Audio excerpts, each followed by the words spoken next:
Hey everyone! Today we are making a batch of Cajun red beans and rice for weekly food prep. We're using this bag of red kidney beans from Hurst because it comes with a powerful little seasoning packet. Make sure to sort through the beans to remove any small rocks, debris, or not so good looking beans.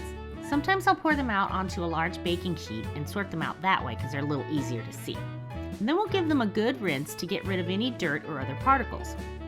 And we can toss out this tiny amount of bad beans.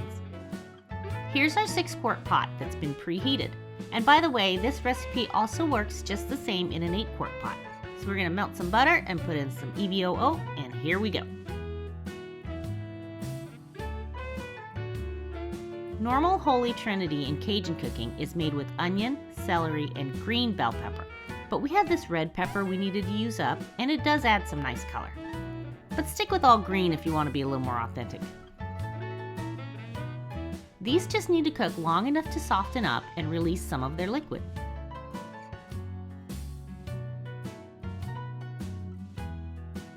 And next we go in with some flavor bombs. Garlic and bay leaves are essential, and the red pepper flakes are optional, but do go easy.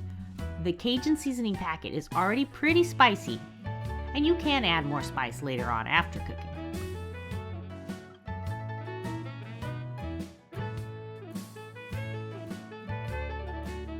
So after another minute, we'll add just a cup of chicken broth to deglaze the bottom of the pot. There shouldn't be much, but make sure to scrape up anything stuck to the bottom during this step. Beans go in along with the rest of the broth. We're only using 5 cups of broth here because we want it to end up thicker with just a little bit of brothiness. But you could go up to a total of 8 or 9 cups if you want this to be more like a bean soup. As far as the meats go, you can use any smoked pork, ham, or turkey here, with or without bones. We found this gorgeous hunk of smoked pork jowl that's going to cook down beautifully and add so much flavor. So this is going to cook for 60 minutes on high, and then we'll leave it to sit for a full natural pressure release when it's done. The natural release is going to take anywhere from 20 to 30 minutes, so this is the time that we want to put on our rice. Use whatever method you prefer or what you have available to you, stovetop, rice cooker, steamer, and so on. We find that we use our 3-quart every week for making rice. So here's our basic method for white rice. Equal parts rice and water, 1 tablespoon rice vinegar per cup of rice, and ½ teaspoon of salt per cup of rice. And this will cook for 4 minutes on high, followed by a 10-minute natural pressure release. And then we'll release any remaining pressure before reopening the lid.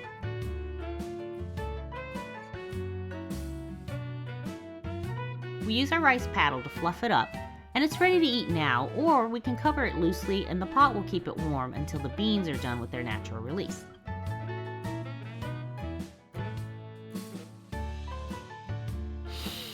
It smells so good in here right now.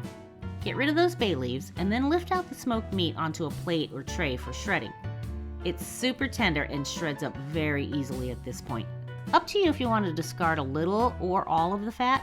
I like to break it up into tiny bits and add it back to the soup. Makes it super rich and unctuous. Just be careful to remove any bones that your meat might have. Oh, that's tasty. So we're going to take this over to the back counter and finish shredding it up with a couple forks. This is also the time to taste test the beans and see if you need to add any salt or pepper. This one was just perfect today. Each person can make their own bowl and top it with anything they like. We're keeping it simple tonight with just a dash of hot sauce, but we also like it with chopped fresh onions or tomatoes or even some crushed saltine crackers. Comfort food heaven. As always, ingredients and instructions are listed down below in the description box. Make sure to like, share, and subscribe, and leave a comment if you feel like it. Thank you so much for watching, and I will see you in the next video. Bye-bye!